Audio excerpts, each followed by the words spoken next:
Hello everybody, I hope you have been enjoying Dunwich Legacy Week. I want to thank you so much for your support.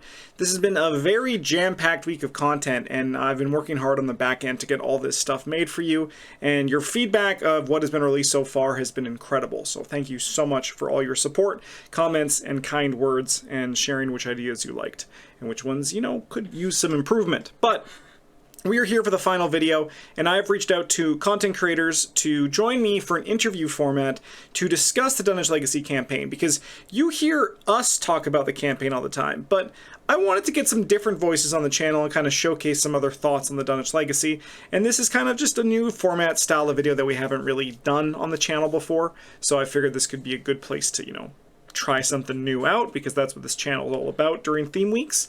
I have interviewed Daniel from Quick Learner, Head Librarian Chad, Dare BK, and Beard, my good friend Beard, who we're currently designing a custom set for, and I can't wait for you all to see it. But I've interviewed them all to talk about the Dunwich Legacy, so strap in for this interview format, and I'll see you again at the end to close out the video, but enjoy. First question, when did you first play the Dunwich Legacy? This was definitely at the beginning of the pandemic, so 2020. March, April, something around then. So a little bit later then, of course, it came out, and I was playing with a larger card pool, but I was mostly focusing on the investigators in that set. I was a 3-player game. I was Jim, played with a Zoe and a Jenny. I first played the Dunwich Legacy as it was coming out. It was back when we were on the old distribution where we got a Mythos pack a month.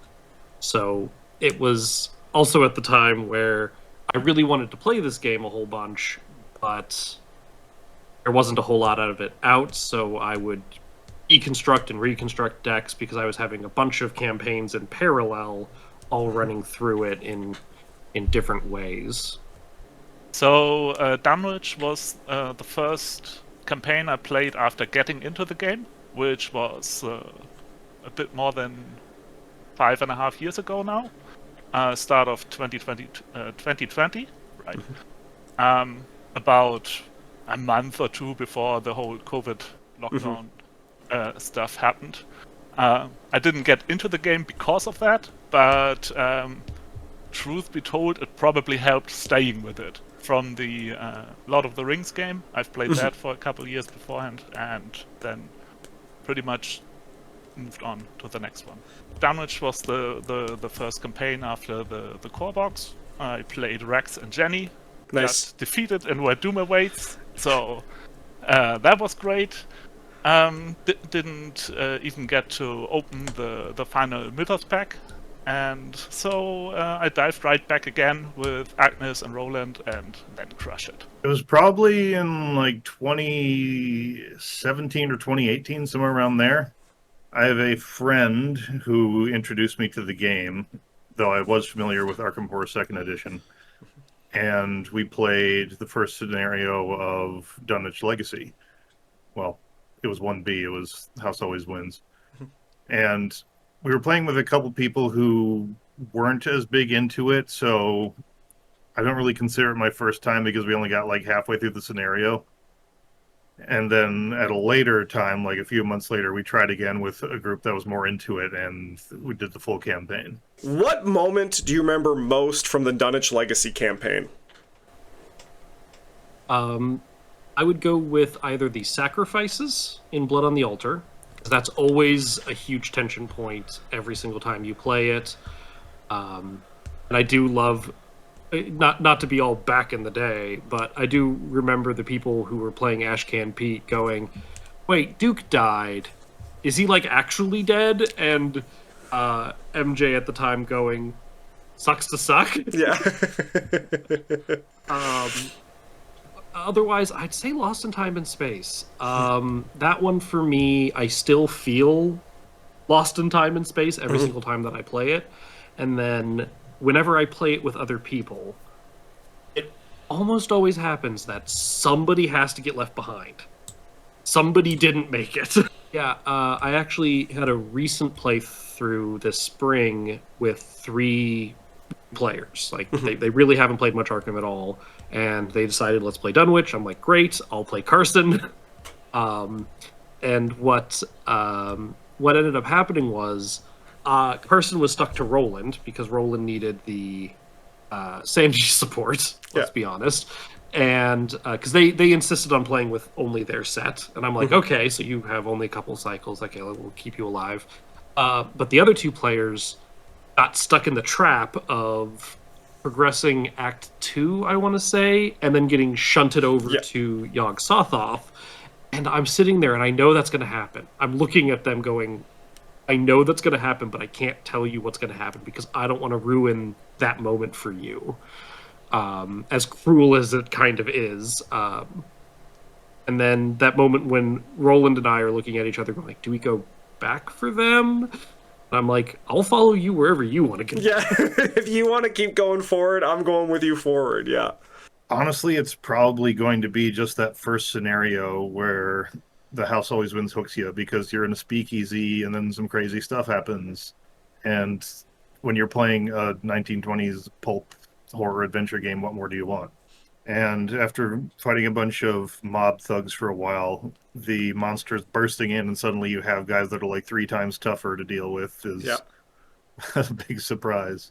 Yeah, the moment I think that I remember the most was how we lost this campaign. Our first playthrough, we did not make it to the end. We lost in Where Doom Awaits. And we did because this stupid enemy, the devotee of the key, showed up when none of us were around that middle location. And I don't think we quite understood the strategy or the problem here.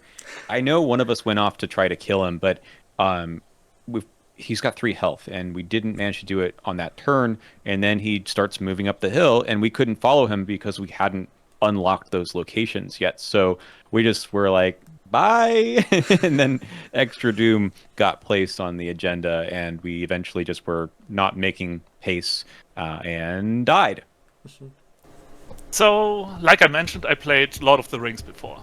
And the big difference between Lord of the Rings and Arkham, in my mind, the biggest immediate difference is the whole use of locations and movement and all the things that go with it. It like adds another dimension to the whole game, basically.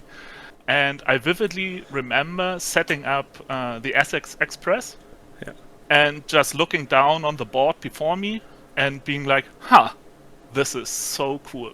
Because up to that point, the locations were there, and there were like parts of Arkham or a spot in the woods or something that you would traditionally think of like a location, a place. And Essex just took the locations and made it look like a real thing. Where the whole setup worked and represented something. I thought that was super cool. It's kind of funny looking back to this today with all the weird and extensive setups that we get sometimes to this, just put these couple locations in a line and this is now a train. Yeah. This is kind of nonsense looking back, but it's at the time I was looking at I had like I had a really nice little moment at that point and thought, this is so cool. And of course then the Dunwich Legacy also ends on one of the best location scenarios ever, right? Lost in Time and Space, and that just cemented this whole locations are cool thing in my mind that I'm still droning on about it whenever I talk about a campaign, really. Like, I can't stop talking about locations in Innsmouth and whatever. It's just locations. Yeah. What makes the Dunwich Legacy feel like the Dunwich Legacy to you? So, Dunwich to me is the no-nonsense campaign. When I go into Dunwich, when I pull it off the shelf, I know that I have to keep it somewhat simple. Yeah. For one, because of the low XP that you get, you don't get to add too many flourishes to your deck, and also because of the ever-looming threat of decking out and getting 10 points of damage into your face from beyond the veil.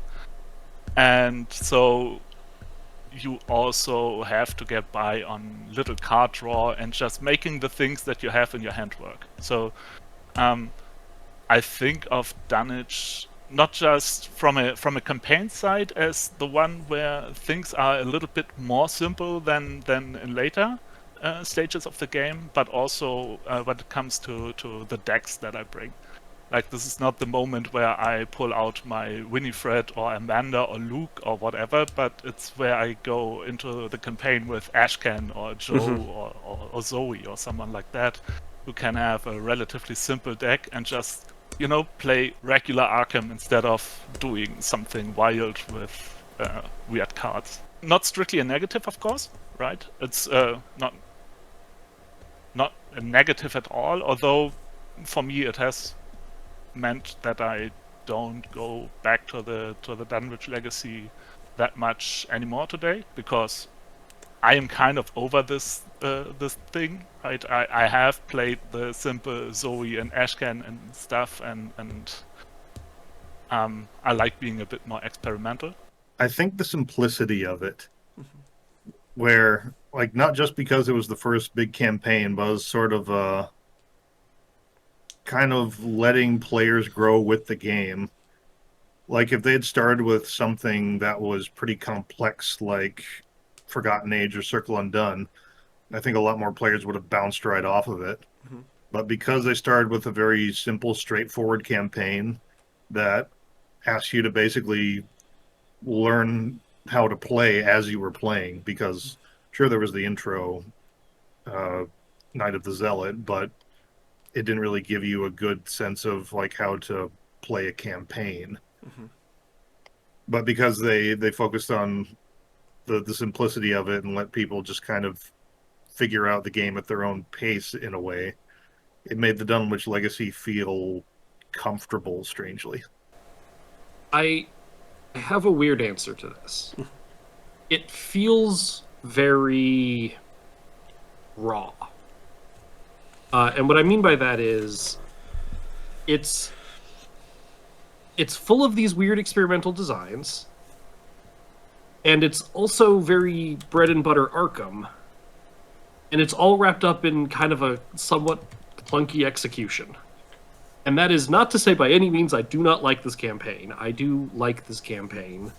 I recently went through and I ranked all the campaigns. This is a solid mid-tier campaign for me. It's not one of my absolute favorites, but it's one that I'm more than happy to play again. But it was designed before the game was released, so they have no idea of how the community is going to receive it or anything like that, or how players are going to adapt to it. So they're designing it kind of in this vacuum, and it does things that no other campaign has done with just the basic rule set. It didn't have to add any bells or whistles.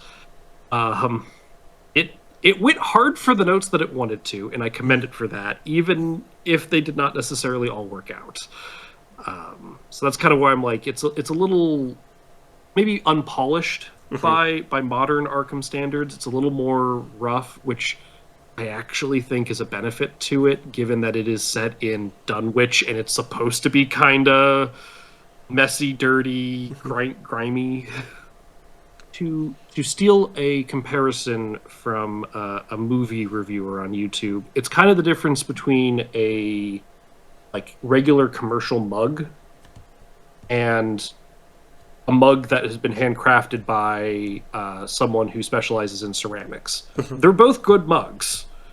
Just this one has a little bit of some rough edges, or maybe a spiky bit that would not be there in the more highly manufactured mug. It's a really interesting question, because now, with all of the other campaigns under my belt, what makes it feel like the Dunwich Legacy to me is this really kind of not connected thread as much from all the scenarios. It feels, I know you've mentioned this before, very Monster of the Week. So it feels like just playing a bunch of scenarios, and they're all kind of fun. Some of them are better than others, but it's just, I'm going to sit down and play these fairly short scenarios that aren't overly complicated, and I could play any of them as standalone. I wouldn't notice quite as much compared to other campaigns that I really don't ever do that. I want to play from the beginning to the end because there's a threat. And this one doesn't have it as much. It's not a bad thing necessarily, but it's a very early design. I think that the scenarios aren't too long and not too complicated. What would you say the Dunwich Legacy's biggest success was? I'm gonna go with theme. Theme and its story. It might be a little basic by modern Arkham standards, but this very early on, between the choice between do you want to do scenario 1A or scenario 1B first? Like, it gives you some nice choices. There's some nice consequences. It's good at putting you into a spooky situation, and I know not everyone's read the Dunwich Legacy, and this is a sequel of sorts of the Dunwich Legacy, but it translates what was the Dunwich Legacy, both thematically and mechanically, into a card game, which is not nothing. As I alluded to before, like it puts you in the setting of this dingy town, and it still makes me feel like I'm lost in time and space. I'm still stressed every single time I go on the train. Yeah, it does that very well, even if mechanically it's a little clunky. I don't know. There's something very admirable about just like no frills, no nothing. Like this is our first big attempt at a campaign to immediately be a springboard off of the core without trying to overload with anything else. I think from that perspective, it is a really good first campaign.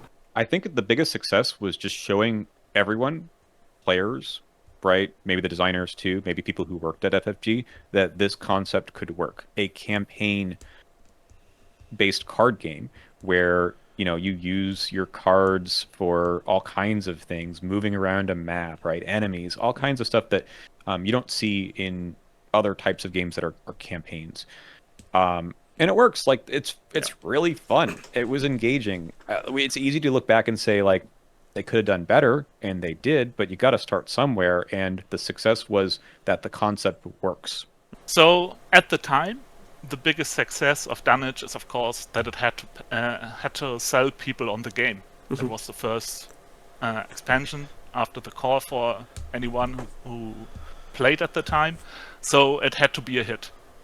And the designers could have been forgiven if they were to play it safe and just design very normal scenarios, let's call it. But that's not what they did. Instead, what they did is showcase a lot of range that the game has, and like doing the train, of course, which is a race against the clock. There's the scenario that only has a single enemy that comes back back again and again. There's a scenario where all the enemies are aloof for most of the time, and you just go around and activate some abilities on locations. And there's a scenario that has multiple endings, and you get to choose which one. You get to discover which endings even are there. Maybe you don't even see all of them on your first playthrough because you don't go to, I don't know, the students' rooms or whatever. And there's just a lot of inventive things in Dunwich already that managed to showcase what the game has to offer. I mean, Lost in Time and Space, obviously, again, also completely crazy, like not really safe at all. But in between all of this, it also put, you know, what I like to refer to as good old Arkham, right? There are locations, there's clue on these locations, enemies are about, get the clues. Yeah. And so you do your extracurricular for the most of the time, Blood on the Altar, or Where Doom Awaits is for most of it also this. So it's a really good mix of stuff. And I appreciate that about Dunwich for sure. I didn't play at the time when it was new and the fresh thing, and maybe Carcosa wasn't even out yet. but it would appear that it managed to sell enough people on the game. I think it wasn't like a success for the campaign overall, but it was a success for the card game, showing that it could do much more than the board games that preceded it could do. So while Dunwich Legacy is an okay campaign, I mean, I still have a fondness for it because it's the first one, and it's the one where you kind of learn everything you need to know about Arkham. It's overshadowed by pretty much everything that came after it, but everything that came after it wouldn't have existed without Dunwich Legacy being what it was. Mm-hmm. On the flip side, what would you say the Dunwich Legacy's biggest failure was?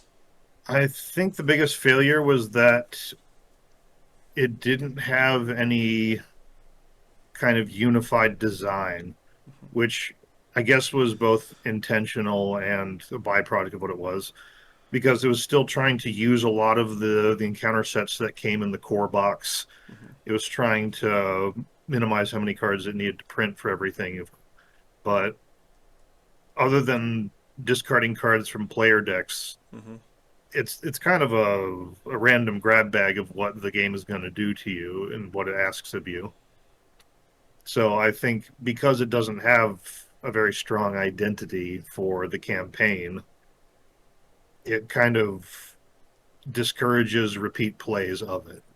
So something that I don't like all that much about Dunwich is that it starts to tease you with some interesting choices, like do you save Rise or do you not do it? Do you want to take the Necronomicon or don't? Do you want to cheat here? Something like Mm-hmm. that. There are some things that look like they are interesting choices, but then they hammer you with consequences for picking the wrong choice. Mm-hmm. And ideally, there would be multiple correct things to do in these situations, so that on a replay you'd be enticed to play this different ways again and again. It kind of doesn't really work out that way, at least not for me when I look at the Dunwich Legacy. Like, I don't really have much of an interest in saving Rise because that will just add an unnecessary tablet token to my bag. Mm-hmm. Or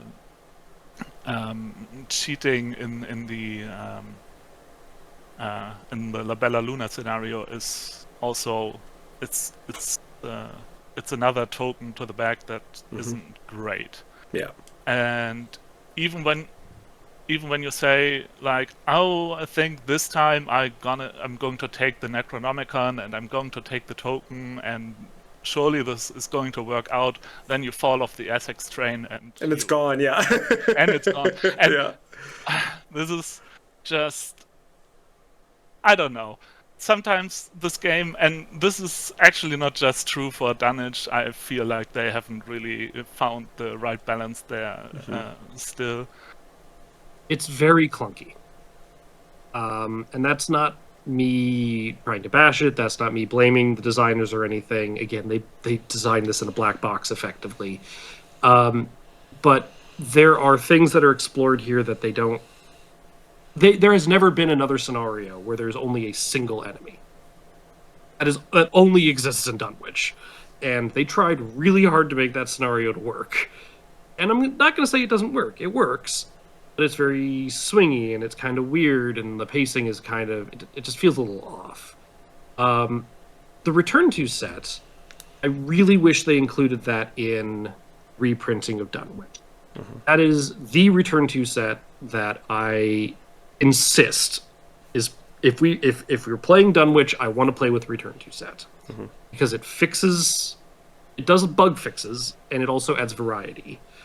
I know that I'm not trying to now turn this into a positive, but just like, which as it is, has some bugs, and it's kind of clunky.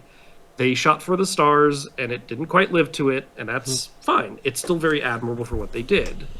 House Always Wins is always kind of a weird one, due to the mechanical clunkiness of it. I've been in the situation where you have to still gamble because that's the only way to get clues, even though the monsters are here. Yeah. And it's like, why are we still gambling? Monsters are here. What NPC is gonna sit at this table and continue to play cards? Like, Yeah. why are we doing this? The train could kill you if you had a high player count. If the deck just didn't like you, the train could just kill you first turn. As I said, the museum's interesting. I like the museum scenario, but it can be really brutal Yeah. or really easy, just depending on when the hunting horror comes out.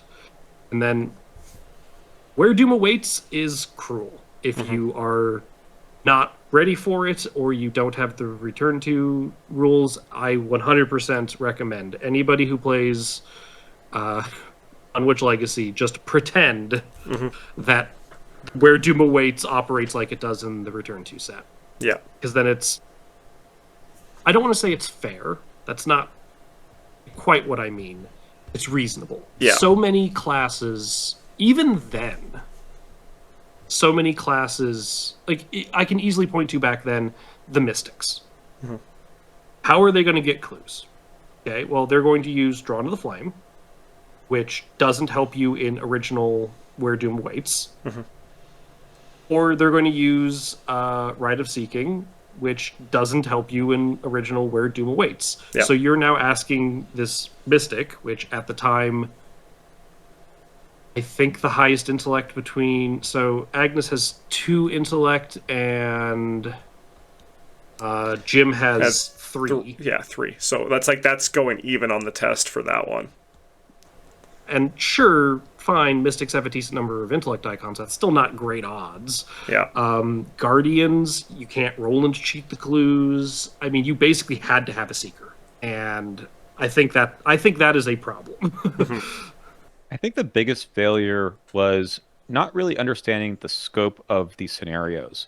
In this, what I mean here is that often, and maybe this is just coming from the perspective of replaying them, but often the agendas are way too long.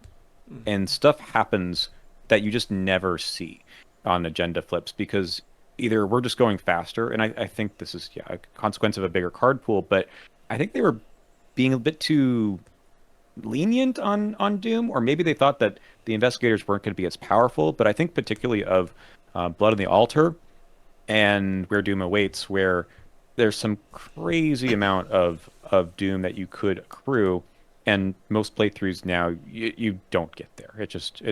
They were off on their math there, and I think that's true with a lot of other aspects. The size of the encounter deck for Where Doom Awaits, it's too big. It doesn't have a coherent theme to it. And maybe some of the other ones I have to think about more carefully, where I think their math was just off. Maybe the math was off just having one enemy in Miskatonic Museum. I know that was the point, but I don't think that made a whole lot of sense for what the game ended up being, even in the context of the whole campaign either. So, there's just probably, I hate to call it scaling issues, because I usually talk about that in terms of player count. But it's kind of scaling in terms of the scenario length and what they expect might happen to the investigators. And we could even talk about Essex in terms of the classic, you can just doom out really quickly, you can just fall off the back of the train, where it's like, was this intended? Maybe, but it also could have been this, maybe they thought people would move faster and they really don't. So I hate to say like the summation is just their math was off with the number of clues on locations to move from one train car to the next to do this in a certain reasonable amount of time. But maybe it's just too short. What do you wish was different about the campaign? So this is a very tough question because there is a return to that fixed some of the maybe minor or major issues, especially in Where Doom Awaits with the whole investigate to move up the mountain, or sorry, to put locations into play. So I think they've fixed a lot of these things, and I hate to say fix more of those kinds of things because maybe we'll just see a redo, like Dunwich Legacy 2.0 or something in the future. And I think reimagining the whole campaign is really where I would go rather than fixing little things. Yeah. Man, I'm not a fan of the gambling aspect these days. I don't know. It can go really well or it can go really awful, and then you feel like, man, I just wish that the other ways that you could get clues in that one scenario at the beginning, so you can sell your ally off to the mob, and that's kind of it. I wish there was something else. Oh, you could take drink, right? That also works. But I wish the penalties for doing that or for cheating weren't quite as annoying. Like, I find taking a drink is just setting yourself up for pain in the rest of the scenario because you end up losing actions when you really need them. And the cheating, getting the elder thing, I think, into the bag is not horrible, but it can be a little bit bad later on. So I think that's one of the things I would just add a little.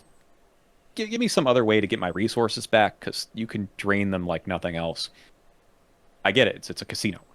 The house does always win. The house does always win. I feel like there's another thing that's like this later on in the campaign. Yeah, taking the Necronomicon in the next scenario is basically always a terrible choice, because you are going to immediately lose it in the next scenario when you then fall off the train. So maybe that was part of the point, but I wish that they didn't just steal all your stuff when you lose Essex. It's a little bit of a feels bad moment where you work so hard to get Dr. Morgan or Henry Rice or Armitage. You say, I'm going to succumb to power and take the Necronomicon, and then the next scenario you're like, oh, I could have chosen not to do any of those things and had the same outcome. I do like punishing encounter cards. And I think there's definitely a lot of merit to a campaign punishing certain strategies or certain encounter sets being targeted at certain strategies. But I don't really think that the first campaign is the right place to go and say, we don't want you to draw too many cards or something like that. So Beyond the Veil is obviously what I'm talking about here. It didn't need to deal 10 damage. There didn't need to be 3 copies of it in the deck. It didn't need to search. Like, this word search on the card is probably the most ridiculous instance of search I have seen in both Arkham and Lord of the Rings. It really didn't need all of these things. And if it did, it could have at least have gotten some sort of way to discard it or anything. It's just so binary and so non-interactive and such a looming presence over all of the campaign. You basically have to bend over backward for this one card at the moment you start the campaign, because you know it's there and you won't escape it. It's probably the hardest question for me overall, because if I change things about what the Dunwich Legacy was inherently, it kind of loses what made it good, which was, oddly, that it didn't do anything specifically well. Yeah.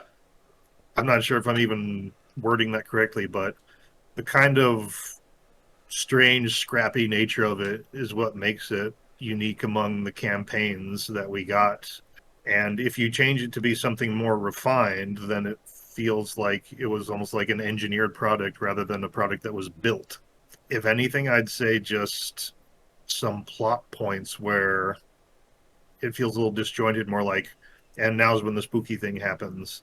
Yeah. Rather than anything mechanical in the campaign. Yeah. Just some more refining of the writing and the story, which they gradually did do. Because by the time they got to Carcosa and Forgotten Age, it was very narrative focused.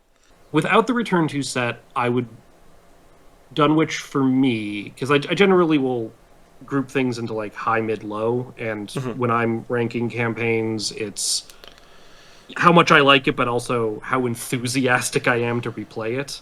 The Return to did fix and add a lot. It made it fixed the train scenario, so you couldn't just get wombo comboed immediately. It fixed the museum scenario so that there was a little bit more threat coming at you from that. It gave you a reason to save Peter Clover outside of just not wanting to be punished, which I think is great.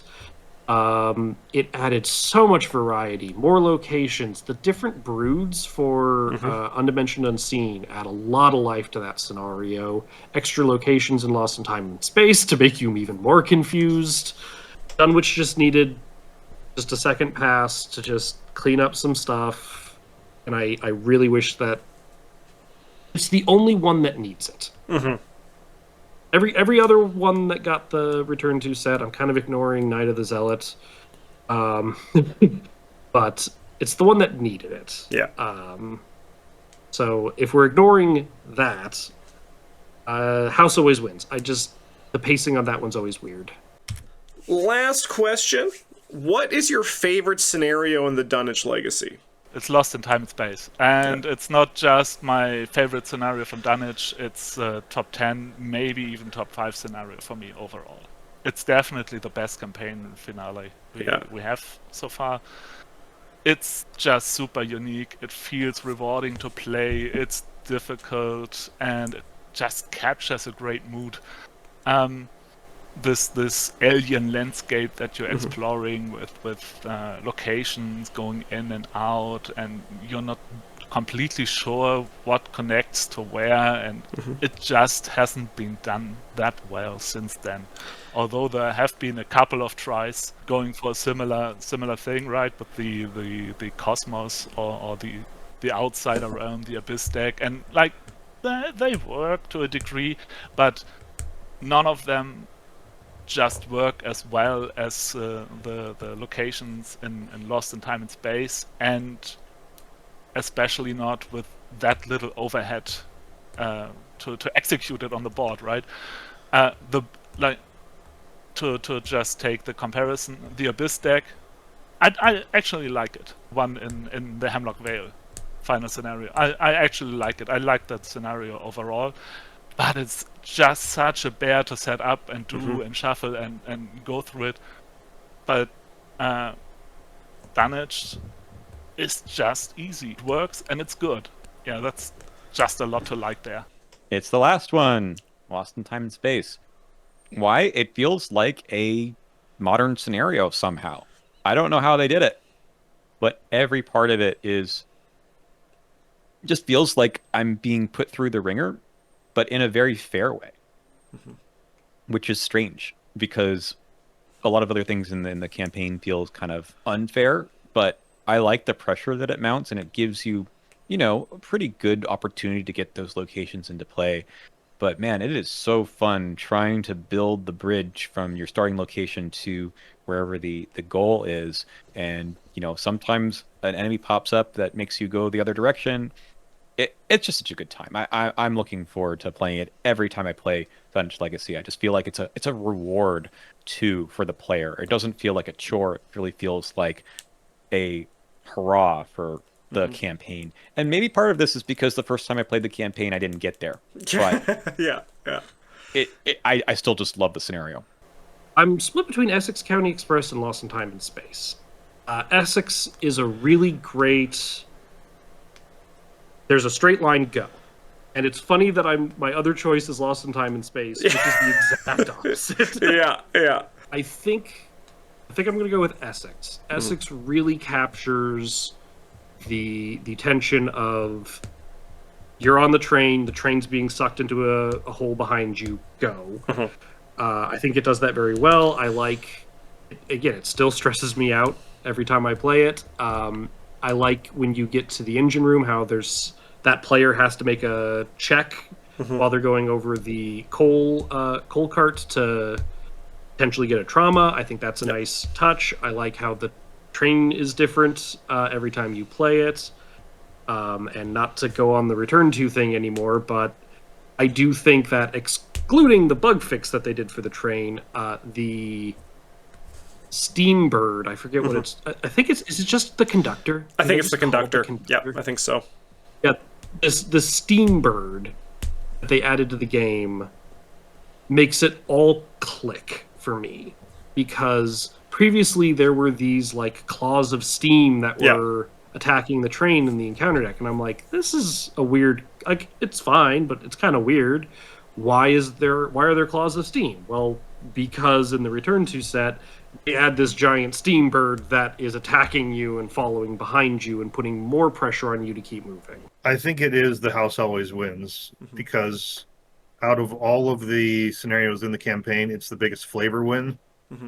Mechanically, it does something interesting with all the gambling in the casino.